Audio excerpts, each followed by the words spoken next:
Hallo zusammen, du bist der Klitus von Crown Crew. Hoffe, es geht nach allen gut. Ich möchte euch wieder mal ein Tipps und Tricks Video zeigen. Und zwar auf der Map Hardhat.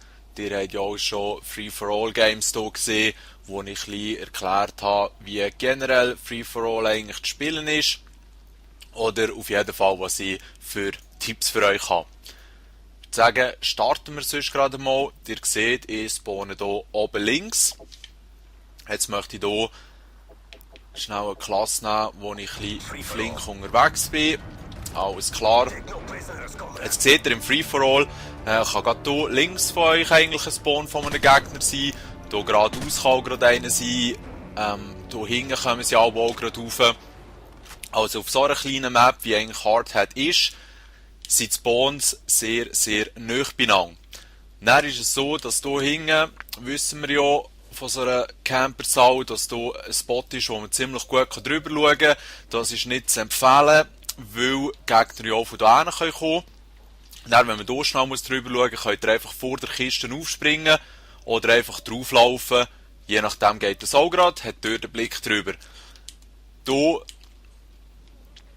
seht ihr, die lange Gerade hier, da hocken sie eigentlich gerne nicht hier im Ecken, sie hocken hier bei Röhren gerne, sie hocken vielleicht hier bei diesem Holzbiegeli oder was das so immer ist, in diesem Ecken hocken sie gerne, hier hocken sie gerne, hier sind sie gerne am Hocken und hier rauf kann man auch reingehen.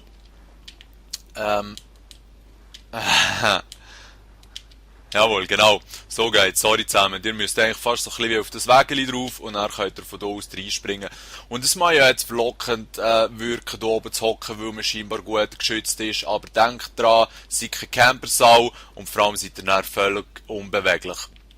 Dann hier hinten ist auch ein Plätzchen, wo sie gerne sind. Finde ich auch ultra schwul. Man hat zwar ziemlich gute Deckung und alles im Blick, aber eben, Campersau-Alarm.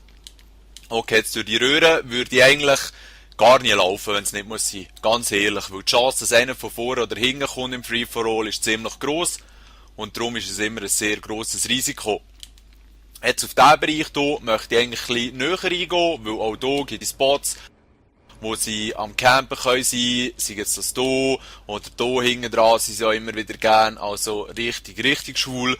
Weiter ist es so, dass hier hinten sind zwischen 2 und 3 Spawns in diesem Gebiet. Hier ist Platz von den Booster, das wissen wir ja, auch ein bisschen Leute am Campen vielleicht.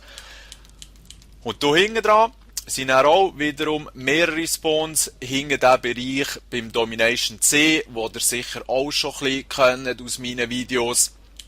Da gibt es einige Spots, wo sie hocken können, auch hier auf den Röhren, vis-à-vis eigentlich denen in diesem Bereich unfertige Gebäude. Und vor allem hier innen, hier hinten hat es ein schönes Eckchen, wo sie auch gerne hocken im Free-for-All, vor allem gerade die ein bisschen noobig sind. Da scheint man doch einigermaßen gut gedeckt zu sein. Das Schöne ist, wenn das Fässchen noch nicht in die Luft ist gegangen, kann man hier schnell ein bisschen draufheben und dann putzt der Mongo, der durch am Hocken ist, vielleicht raus. Jetzt, die Kernstrategie auf dieser Map ist in meinen Augen eigentlich folgende. Und zwar ist es gut, wenn ihr anstatt der HG vielleicht ein Bouncing Bett rein tut. Ich bin viel mehr Fan von denen, nicht weil es mehr Kills gibt, sondern weil es in meinen Augen eigentlich ein faireres Equipment ist, sage ich jetzt mal. Wenn man das Klicken hört und rechtzeitig ablegt, ist man auf der safen Seite als Gegner. Ein Claymore, ja, schaut, wenn man Camper beobachtet, die eigentlich alle Claymores drin. Das heisst, sie ist effektiver, aber eben eigentlich auch schwuler, um sich zu campen. Also die Sache ist die, hier vielleicht ein Ding her, ein Bouncing Betty. Es ist noch gut, wenn man sie etwa hier platziert, weil dann säckeln die Leute rein und in dem Moment, wo sie dann raufgeht, hat sie einen Sprengradius, wo jemand, der schon da oben ist, vielleicht auch noch verwünscht. Okay, das zu dem. Und dann ist es so, dass in diesem Bereich kann man eigentlich davon ausgehen, dass konstant Leute auftauchen. Das heisst, einerseits kommen sie durch die Röhre, sie kommen hier von rechts vom Domination B und sie kommen eben, wie gesagt, von diesen Spawns hier links hin und von diesen Spawns hier rechts. Jetzt ein Bouncing Paddy bedeutet, man kann vielleicht einen verwutschen, aber sonst ist die Sache eigentlich die. Man befindet sich in diesem Gebiet hier, ist doch ein bisschen am Reinballern, verwutscht hier einen und sobald man einen verwutscht hat, kann man eigentlich davon ausgehen, dass mit dem Revenge-Spawn-System, wie das ja Infinity nennt, also das Rächersystem, dass man sofort eigentlich diesen kann killen, der einem umgelassen, ist die Chance gross, dass sie hier hinten auftauchen. Und da oben hat man eigentlich ziemlich eine gute Möglichkeit, dann, wenn man dort einen verwünscht hat, wieder in die Richtung zu schauen. Und es ist schon fast ein bisschen gecampt, muss ich sagen. Also, ich fühle mich aber fast ein bisschen leid, wenn ich das hier anwende, die Taktik. Aber es muss auch gesagt sein, man ist nicht ein Camper in dem, dass man in einer Ecke hockt oder die ganze Zeit so um einen Bereich umdreht. Ich meine, das ist genau gleich Camping in meinen Augen, wenn man sich immer so bewegt und jetzt hinten, keine Ahnung, eine Sackgasse wäre. Und darum ist eigentlich der Versuch, dass man hier ein bisschen in Bewegung bleibt, sehr gross. Aber es funktioniert halt auch so wirklich viel zu gut, um darauf zu verzichten. Ich möchte euch hier jetzt schnell ein kleines Video zeigen, um das ein bisschen zu illustrieren. Also, das ist ein Free-for-All, das ich erst gerade letzte hatte. Und ihr seht, ich bin jetzt auf dem Weg zu dieser Hauptzone. Ich konnte hier mit dem UAV eigentlich feststellen, dass die Gegner unmäßig sind und habe schnell von dem profitieren. Immer ein UAV dabei haben, finde ich, im Free-for-All. So kann man gut starten. Dort war an diesem Plätzchen gerade einer, den ich vorhin gesagt habe, wo sie gerne hocken. Und ihr seht, ich gehe nochmal durchschauen, sehe, dort ist einer und der hat mich abkassiert. Also diesen Platz, dort hocken sie wirklich gerne. Ziehe wieder zurück zum Knotenpunkt von dieser ganzen Map und jetzt seht ihr eigentlich sehr gut, wie man das machen kann, wenn es dann auch so klappt, wie man vorhat. Und zwar zieht man eigentlich hier innen rum. Ich kann dort einen verwünschen, man ist eben auch von oben noch gut geschützt, das ist auch cool. Jetzt sehe ich auf der Minimap, dort kommen sie eventuell. Ich habe dort schnell geschaut, einen gemessert, also die Leute sind auch immer bestrebt. Vielleicht wollen sie sich auch rächen, so wie das jetzt gemacht hat, aber sonst sind die Leute einen Weg immer bestrebt, dort wieder herzukommen. Also es ist eigentlich wirklich ein tiptopper Spot, wo die Leute eben hersäckeln. Jetzt seht ihr, jetzt ist dort schon wieder ein anderer drin.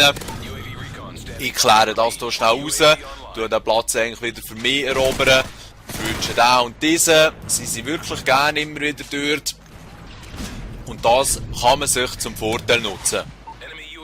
Ist schon da immer sehr viele Gegner aufkommen, das heisst, man stirbt vielleicht ab und zu, also wenn ihr es zu No machen wollt, ist das nicht so eine gute Taktik, aber wenn ihr gewinnen wollt, garantiert das eigentlich, dass immer Gegner kommen. Okay. Jetzt am Schluss noch der zweite Spielmodus, den ich viel spiele, und zwar Domination. Wie euch vielleicht bekannt ist und ich vorhin schon erwähnt habe, ist B-Flagge hier hinten. Die C-Flagge ist hier unten rechts und die A-Flagge ist hier geradeaus runter. Jetzt die Spawns sind jeweils eigentlich so, dass entweder spawnt man hier hinten als Team, also zwischen B und A, oder man spawnt dort hinten beim C.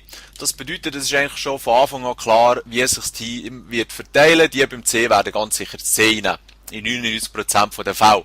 Jetzt die hier spawnen, haben den Vorteil, dass sie sich eigentlich intelligenterweise aufteilen und sich nachher das A und das B ziemlich easy holen. Jetzt beim B ist es natürlich immer ein kleiner heissen, aber es ist relativ easy, wenn man sich hier positioniert, weil der Gegner kann wirklich von hier aus kommen, einzelne hier herziehen. Und dann kann man das B, das man jetzt hier natürlich nicht sieht, schön einnehmen. Das ist dann eigentlich auch meine empfohlene Domination-Strategie für diese Map, weil wenn man A und B hat, ist es ziemlich easy, die zwei zu defenden. Das C ist einfach schlicht zu weit weg. Und wenn man wirklich gute Arbeit leistet, kann man sie beim C eigentlich fast gleich einklemmen. Jetzt einklemmen ist immer ein Problem, weil wenn man jetzt das A und das B hat und man drückt so weit zum Gegner führen, dass eigentlich fast das ganze eigene Team beim C hockt, dann ist mit höchster Wahrscheinlichkeit der Fall, dass sie hier zwischen A und B werden spawnen, das Gegnerteam. Das heisst, man drückt sie eigentlich aus ihrem Homespawn, aus ihrem Originalspawn raus und sie bekommen dann eine Alternative und das führt dazu, dass sie dann plötzlich das A und das B haben und man selber wieder beim C landet, das muss rein und dann sich wieder eine gute Position muss erarbeiten. Darum, es ist halt immer eine Frage, wie man Domination spielen will. Wenn man auf Sieg aus ist man eben, wie gesagt, gut beraten, wenn man A und B gerade einnimmt, wenn man hier spawnt. Und dann schaut man einfach, dass man die ein bisschen defensen kann, ohne natürlich zu campen. Ist klar.